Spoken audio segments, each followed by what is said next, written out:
CM ಆದ 6 ದಿನಕ್ಕೆ ವಿಜಯ್ಗೆ ಎಚ್ಚರಿಕೆ ಕೊಟ್ಟ ಕಾಂಗ್ರೆಸ್. ಆ ತಪ್ಪು ಮಾಡದಂತೆ ವಾರ್ನಿಂಗ್ ಕೊಟ್ಟ ಕಾಂಗ್ರೆಸ್. ಹಾಗಾದ್ರೆ ವಿಜಯ್ಗೆ ಕಾಂಗ್ರೆಸ್ ನೀಡಿದ ವಾರ್ನಿಂಗ್ ಏನು? ನಮಸ್ಕಾರ ವೀಕ್ಷಕರೇ, ಸುಪ್ರೀಂ ಟಿವಿ ನ್ಯೂಸ್ಗೆ ಸ್ವಾಗತ. ನಾನು ಅಶ್ವಥ್. ತಮಿಳುನಾಡಿನಲ್ಲಿ ಟಿವಿಕೆ ನೇತೃತ್ವದಲ್ಲಿ ಮೈತ್ರಿ ಸರ್ಕಾರ ರಚಿಸಿದ ದಳಪತಿ ವಿಜಯ್ ಅವರು ಸಿಎಂ ಆದ 6 ದಿನಕ್ಕೆ ಕಾಂಗ್ರೆಸ್ ಪಕ್ಷ ಅವರಿಗೆ ಒಂದು ಎಚ್ಚರಿಕೆಯನ್ನು ನೀಡಿದೆ. ಅರೆ ಇದೇನಪ್ಪ, ವಿಜಯ್ ಸರ್ಕಾರ ರಚನೆ ಮಾಡಿ 1 ವಾರ ಕಳೆದಿಲ್ಲ, ಅಷ್ಟರಲ್ಲೇ ವಿಜಯ್ಗೆ ಕೈ ಪಕ್ಷ ವಾರ್ನಿಂಗ್ ಕೊಟ್ಟಿದೆಯಾ? ಏನಾಯ್ತು ಅಂತದ್ದು? ಕಾಂಗ್ರೆಸ್ ಹಾಗೂ ವಿಜಯ್ ಅವರ ನಡುವೆ ಎಲ್ಲವೂ ಸರಿ ಇದೆಯಾ? ಈ ತರದೊಂದಷ್ಟು ಪ್ರಶ್ನೆಗಳು ಈಗ ನಿಮ್ಗೆ ಉದ್ಭವ ಆಗಬಹುದು. ಎಸ್, ಆ ವಿಚಾರದ ಬಗ್ಗೆ ನಾನು ಖಂಡಿತವಾಗ್ಲೂ ಹೇಳ್ತೀನಿ. ಟಿವಿಕೆ ಪಕ್ಷಕ್ಕೆ ಕಾಂಗ್ರೆಸ್ ಪಕ್ಷದ ಮುಖಂಡರುಗಳು ವಾರ್ನಿಂಗ್ ಕೊಟ್ಟಿದ್ದಾರೆ. ಅದು ಯಾವ ವಿಚಾರಕ್ಕೆ ಅಂತೀರಾ? ಬಹುಮತದ ಹಂಚಿನಲ್ಲಿ ಬಂದು ನಿಂತಾಗ ಸರ್ಕಾರ ರಚನೆ ಮಾಡಲು ಮೊದಲು ಹೆಗಲು ಕೊಟ್ಟಿದ್ದು ಕಾಂಗ್ರೆಸ್ ಪಕ್ಷ. ಆದ್ರೀಗ ಅದೇ ಕಾಂಗ್ರೆಸ್ ಪಕ್ಷ ವಿಜಯ್ ಅವರಿಗೆ ಮೊದಲ ವಾರ್ನಿಂಗ್ ಕೊಟ್ಟಿದೆ. ಕಾಂಗ್ರೆಸ್ ಪಕ್ಷ ವಿಜಯ್ಗೆ ವಾರ್ನಿಂಗ್ ನೀಡುತ್ತಿದ್ದಂತೆ ತಮಿಳುನಾಡಿನಲ್ಲಿ ರಾಜಕೀಯ ಚರ್ಚೆಗಳು ಈಗ ಜೋರಾಗಿ ಶುರುವಾಗಿರುವಂತಹದ್ದು.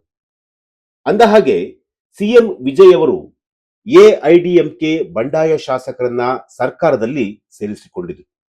ಇದು ವಿಜಯ್ ಅವರ ವಿಶ್ವಾಸ ಅರ್ಹತೆ ಮತ್ತು ಅವರ ಇಮೇಜ್ ಹಾನಿಯಾಗುತ್ತೆ ಅಂತ ಹೇಳಿ ಕಾಂಗ್ರೆಸ್ ಪಕ್ಷ ಈಗ ಸ್ಪಷ್ಟವಾಗಿ ಹೇಳ್ತಾ ಇರುವಂತದ್ದು. ಎಐಡಿಎಂಕೆ ಮತ್ತು ಡಿಎಂಕೆ ಈ ಎರಡೂ ಪಕ್ಷಗಳನ್ನ ಸರ್ಕಾರದಿಂದ ದೂರವಿಡುವ ಉದ್ದೇಶದಿಂದಲೇ ತಮಿಳುನಾಡಿನ ಜನ ಈ ಬಾರಿ ಅವರ ವಿರುದ್ಧ ಮತ ಚಲಾಯಿಸಿದ್ದಾರೆ. ಆದ್ರೆ ವಿಜಯ್ ಅವರನ್ನ ತಮ್ಮ ಪಕ್ಷದ ಜೊತೆ ಸೇರಿಸಿಕೊಂಡಿದ್ದು ಸರಿಯಲ್ಲ. ಆದ್ರೆ ವಿಜಯ್ ಅವರು ತಮ್ಮ ಪಕ್ಷದ ಜೊತೆ ಆ ಎಲ್ಲಾ ಶಾಸಕರನ್ನ ಸೇರಿಸಿಕೊಂಡಿದ್ದು ಸರಿಯಲ್ಲ ಅಂತ ಹೇಳಿ ಕಾಂಗ್ರೆಸ್ ನಾಯಕ ಕಾರ್ತಿ ಚಿದಂಬರಂ ಈಗ ವಿಜಯ್ ಮೇಲೆ ಹರಿಹಾಯ್ದಿದ್ದಾರೆ. ವಿಜಯ್ ಈ ಜನಾದೇಶವನ್ನ ಗೌರವಿಸಬೇಕು, ಜೊತೆಗೆ ಎಐಡಿಎಂಕೆ ಬಣವನ್ನ ಸರ್ಕಾರದಲ್ಲಿ ಸೇರಿಸಿಕೊಳ್ಳುವುದನ್ನ ತಡೆಯಬೇಕು. ಮುಖ್ಯಮಂತ್ರಿ ವಿಜಯ್ ಅವರಿಗೆ ಯಾವುದೇ ಬಣದ ಬೆಂಬಲ ಈಗ ಸದ್ಯಕ್ಕೆ ಅಗತ್ಯವಿಲ್ಲ ಈಗಂತ ಕಾರ್ತಿ ಚಿದಂಬರಂ ಅವರು ಸ್ಪಷ್ಟವಾಗಿ ಹೇಳಿದ್ದಾರೆ. ಅಂದ್ರೆ ಕಾಂಗ್ರೆಸ್ ಪಕ್ಷದ 5 ಶಾಸಕರು ವಿಜಯ್ ಅವರಿಗೆ ಈಗ ಬೆಂಬಲವನ್ನು ಕೊಟ್ಟಿದ್ದಾರೆ. ಬೇರೆ ಪಕ್ಷದ ಅಗತ್ಯತೆ ಅವರಿಗಿಲ್ಲ, ಬೇರೆ ಪಕ್ಷದ ಶಾಸಕರ ಅಗತ್ಯತೆ ಇಲ್ಲ ಅಂತೇಳಿ ಕಾರ್ತಿ ಚಿದಂಬರಂ ಅವರು ಸ್ಪಷ್ಟವಾಗಿ ಹೇಳಿರುವಂತದ್ದು. ಅಂದ್ರೆ ವಿಶ್ವಾಸ ಮತ ಯಾಚನೆಯ ಸಮಯದಲ್ಲಿ ಬಂಡಾಯ ಶಾಸಕರು ಸರ್ಕಾರವನ್ನ ಬೆಂಬಲಿಸಿದರೆ ಅವರನ್ನ ಮಂತ್ರಿಗಳನ್ನಾಗಿ ಮಾಡುವುದು ಅಥವಾ ಸರ್ಕಾರದ ಒಂದು ಭಾಗವಾಗಿ ನೋಡುವುದು ಸರಿಯಲ್ಲ. ಈ ನಿರ್ಧಾರ ವಿಜಯ್ ಅವರು ಬಿಡಬೇಕು. ಅಂತಹ ವಿಚಾರದಿಂದ ವಿಜಯ್ ಅವರು ದೂರ ಇರಬೇಕು ಅಂತೇಳಿ ಕಾಂಗ್ರೆಸ್ ನಾಯಕರು ಬುದ್ಧಿ ಮಾತನ್ನ ಹೇಳ್ತಿದ್ದಾರೆ.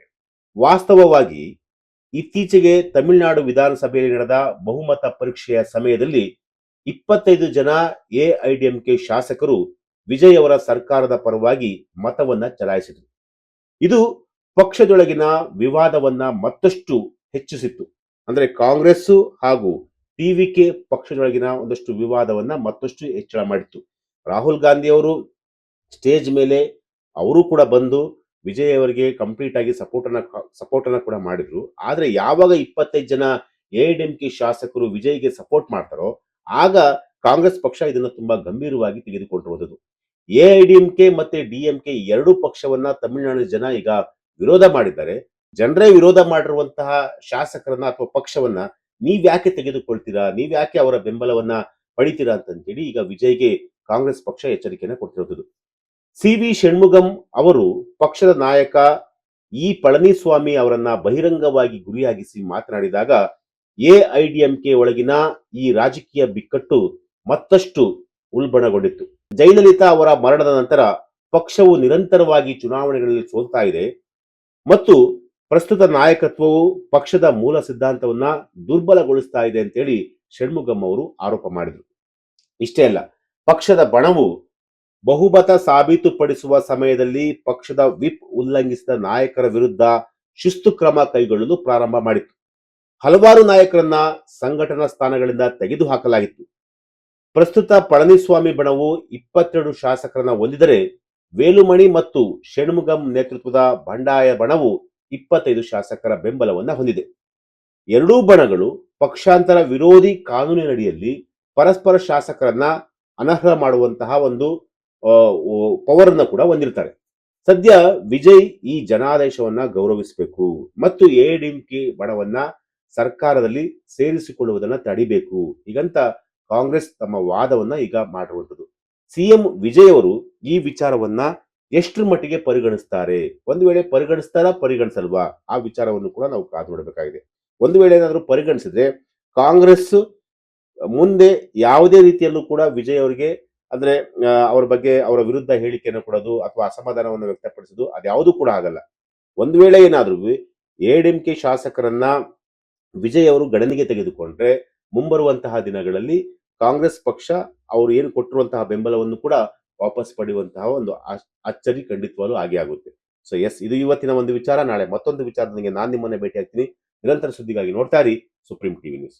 Thank you.